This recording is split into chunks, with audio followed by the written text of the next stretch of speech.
오늘은 주로 과학기술, 정보, 방송, 그다음에 개인정보 이런 부분에 관계된 기관입니다. 사실은 거의 대부분 인공지능과 관계되어 있다고 보여집니다. 전 세계가 인공지능 때문에 문명사적인 대전환에 처해 있다고 생각이 됩니다.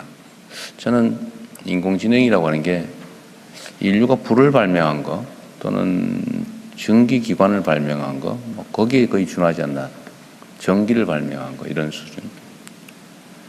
앞으로 우리 사회 모든 영역에서 사실상 인간의 지능에 유사한 또는 어쩌면 그를 능가하는 인공지능을 동반하고 살아야 될지도 모릅니다.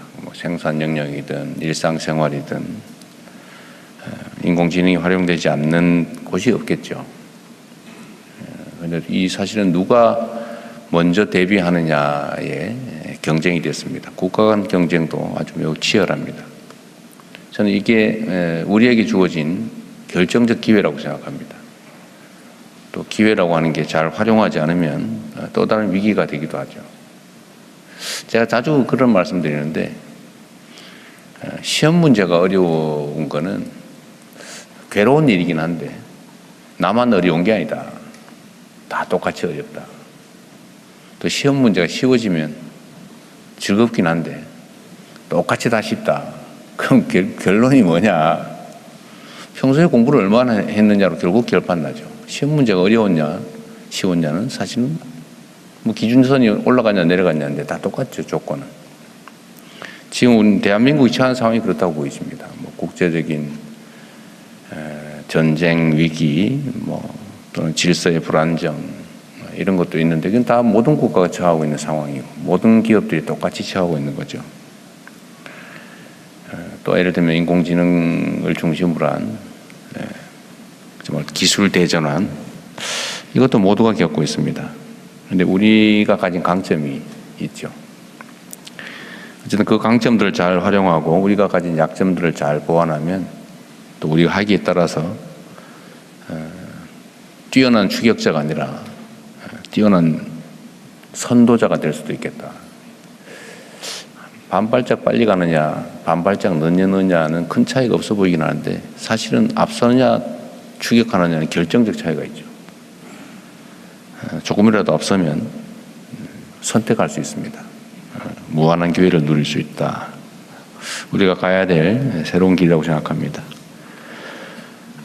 우리나라 올해 경제 성장률이 1.9%에서 예측치죠. 2.6%로 대폭 상향 조정되기도 했습니다. 내년 성장률 예측이 전 수요 선진국 가운데 가장 높은 수준인 2.5%로 전망되고 있습니다. 사실은 첨단 산업 분야에서 성과가 나고 있지 않나 싶습니다. 그리고 우리가 과학기술정보통신부 여기를 부총리로 지명한 이유는 다 잘 알고 계실 것 같아요.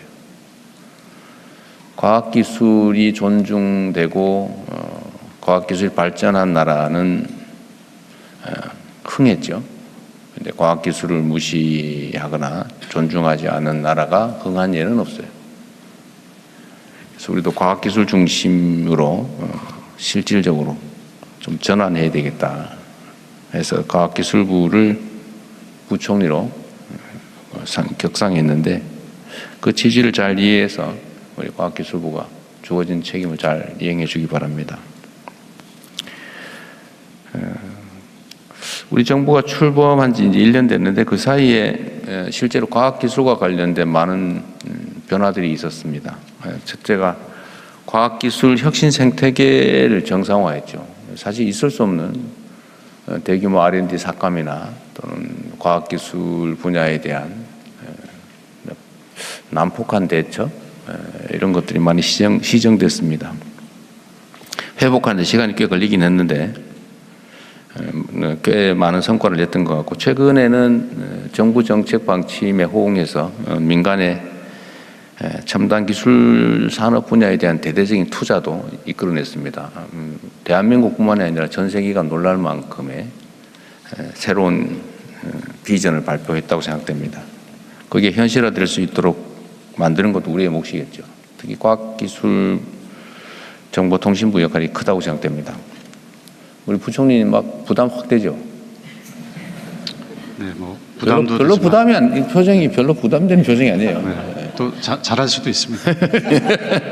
네, 잘하고 계세요 지금. 네, 감사드리고요. 그리고 이게 인공지능 시대에 가장 중요한 게 사실 데이터인데, 이 데이터는 양면이 있죠.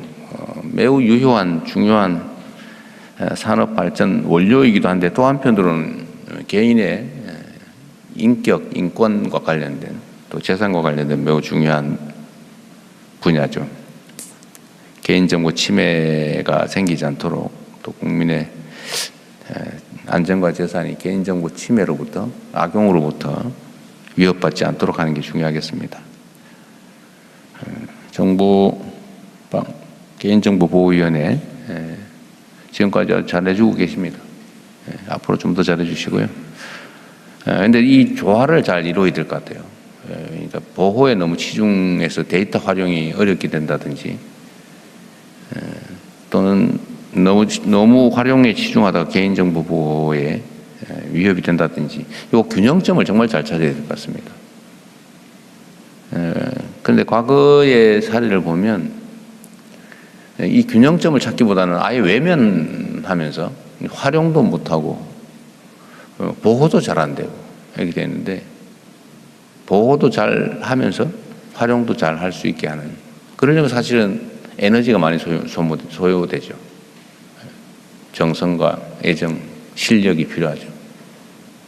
잘 챙겨주기 바랍니다. 방송미디어통신위원회도 이제 새롭게 구축이 돼서 역할들을 열심히 하고 계신데 앞으로 해드릴 일이 좀 많죠. 그래서 저는 그중에 핵심이 방송통신을 진흥하는 것도 중요한데 악용되지 않게 하는 게 훨씬 더 중요한 역할이다. 진흥은 시장을 존중하면서 필요한 지원들을 해나가면 될 텐데 문제는 허위 가짜 정보를 악용해서 사적 이익을 취하거나 아니면 정치적 공격 수단으로 삼거나 아니면 사회적 분열 갈등을 촉발하는 그런 부분에 대해서 규제 기관으로서의 역할을 정말 잘해야 될 것 같습니다. 가짜 정보 또 허위 선동에 의한 사회 갈등 그로 인한 사회적 비용이 너무 크지 않습니까? 이게 예를 들면 합리성을 다 잃어버리잖아요. 오로지 편만 생기고 그래서 진영을 갖춰서 단단하게 뭉쳐서 서로 싸우고 거긴 진실이고 합리고 필요 없는 거죠. 오로지 나의 이익, 너의 이익 뭐 이런 것만 있는 거니까요. 근데 이거를 일정한 규범과 질서를 만들어내는 게 방통위가 할 일인 것 같습니다. 잘 알고 계실 것 같고요. 불법과 허위 조작 정보 유통에 대해서 아주 철저하게 대응하시고 예방할 수 있도록 노력해 주시기 바랍니다. 모든 국민들이 안심하고 신뢰할 수 있는 방송 미디어 환경을 만드는 게 중요한 역할일 것 같아요.